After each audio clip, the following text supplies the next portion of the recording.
I don't know where to start. I live on my family's 250-acre property. Being a farm, it's pretty open with rolling fields surrounding my home, except to the left of my house, where there's a small 2-acre woods. It took me a while to check it out, even though growing up I was always running through the woods wherever we lived. Since this particular wood's so thick, I never spent much time in it. But one day I decided to explore. I grabbed my machete, knowing it would be a slow trek cutting down various plants and vines out of my way. I'd made a complete circle around the outside of the woods instead of going through the center, which was full of vines and poison ivy. I had almost made it back to my starting point until I was stopped in my tracks. Sitting in front of me in a small clearing was an old, dirty mattress. I remember audibly saying, "What the fuck?" when I got close enough to see. Even worse, next to the mattress were two things, an old stuffed rabbit doll and a bowl full of water. While it obviously creeped me out being in the woods alone, with nothing but a now dull machete from hacking down various plants, eventually my curiosity got the better of me. I got closer and closer, almost chuckling at my reaction to what, albeit creepy, looked abandoned. Still, something seemed off, and I could feel a pit growing in my stomach. That's when I looked up. I'd been so focused on the mattress itself that I didn't even notice it was pointed directly towards my house. The weeds in front of the mattress had been lightly trimmed, not enough to notice any difference against the thick backdrop of the woods, but just enough to see my home. I was feeling uneasy and decided it best not to dwell on it too long. Probably just a spot some teenagers used to hang out on an old mattress, I thought to myself, no doubt trying to ignore the multitude of questions flowing through my mind. Why would someone clear the weeds to have a direct view of my house? Why wouldn't someone throw the mattress away?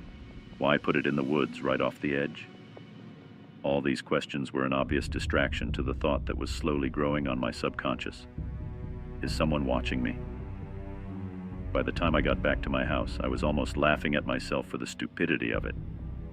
You really think you're interesting enough for someone to watch you? What are the chances someone is actually watching me? Eventually, the mattress fully left my mind while I got distracted watching TV. Still, I never felt completely comfortable knowing that old dirty mattress was just sitting in the woods next to my home.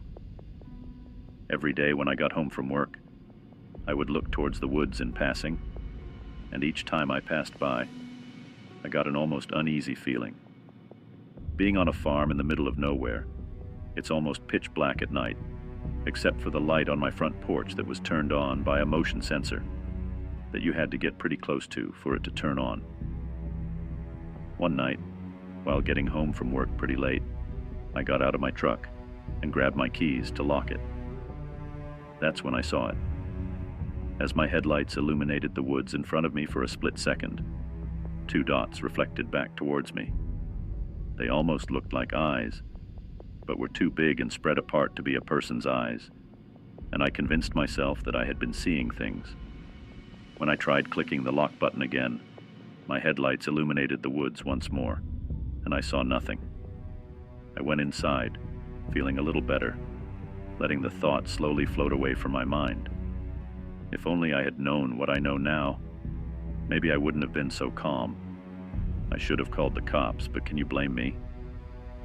If there really was someone there, they would have no doubt been gone the moment they saw a cop car pull up, and all that would have been found was an old mattress in the woods.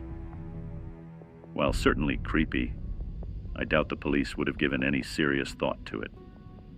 I should have done something, anything, because no matter how much I tried, I still couldn't get the idea out of my head.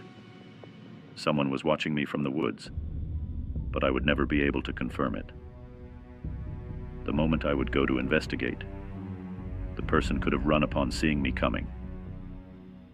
I wish I would have thought of something, but I tried my best to just ignore it. A few months had passed, and the idea that someone was watching me had escaped my mind. At some point, my friend Ryan, who had been living with me, decided to make a dirt bike track through the woods. I showed him the mattress one day while we were walking through the woods, and he just laughed. For one reason or another, Ryan didn't share the same feelings I had towards the mattress. We grabbed an old machine from the barn with a bucket on the front and lifted the mattress into it. We took it back to the barn and threw it away in the dumpster. I remember a feeling of relief when we left it in the dumpster. Ryan slowly worked on the track, going back and forth from the machine to his dirt bike, tweaking every turn, jump, and straightaway, until, after a few months, he had finished what actually turned out to be a pretty nice and fun track. Running through the woods, it had a few twists and turns going around trees and clearings he had made with the old tractor.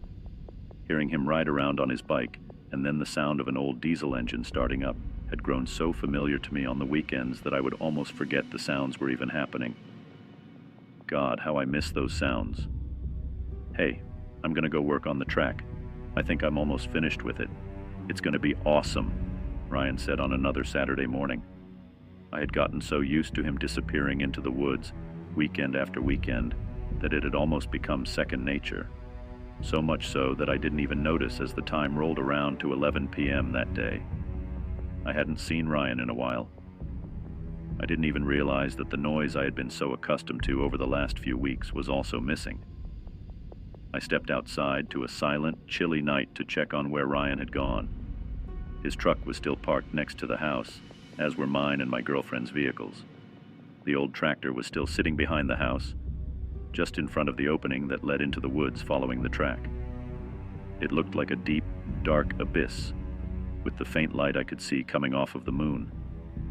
I knew going in there alone at this time of night was the last thing I was going to do, so I resorted to every other option I could think of. I checked the barn where we kept the old tractors, and found nothing but a calm breeze and crickets in the night singing. I checked the other houses that were on the property for the people who worked on the farm, hoping he had maybe gone over to one of them. Still, I found no sign of Ryan or his dirt bike. I tried calling his phone a few more times before giving up. After hearing his voicemail one last time, I knew there was only one thing left to do. So I grabbed the only flashlight I could find, one of those old-style bulb flashlights that was barely bright, and made everything have a yellow tint to it. After taking a few more deep breaths, and desperately trying to think of any other possible place he could be, I finally made my way towards the deep, dark, almost tunnel-like opening that led into the woods. I walked around the entire layout of the track for what felt like an eternity, even though it had only been 45 minutes. I almost started to feel relieved that I could walk out of this dark, seemingly endless forest and think of another place to find him. Still, I had to look one last time. As I rounded the third pin turn, something caught my eye. Just past the turn, lying on its side in the weeds, I saw something that looked like plastic and was red in color. My heart dropped when all the ideas ran through my head.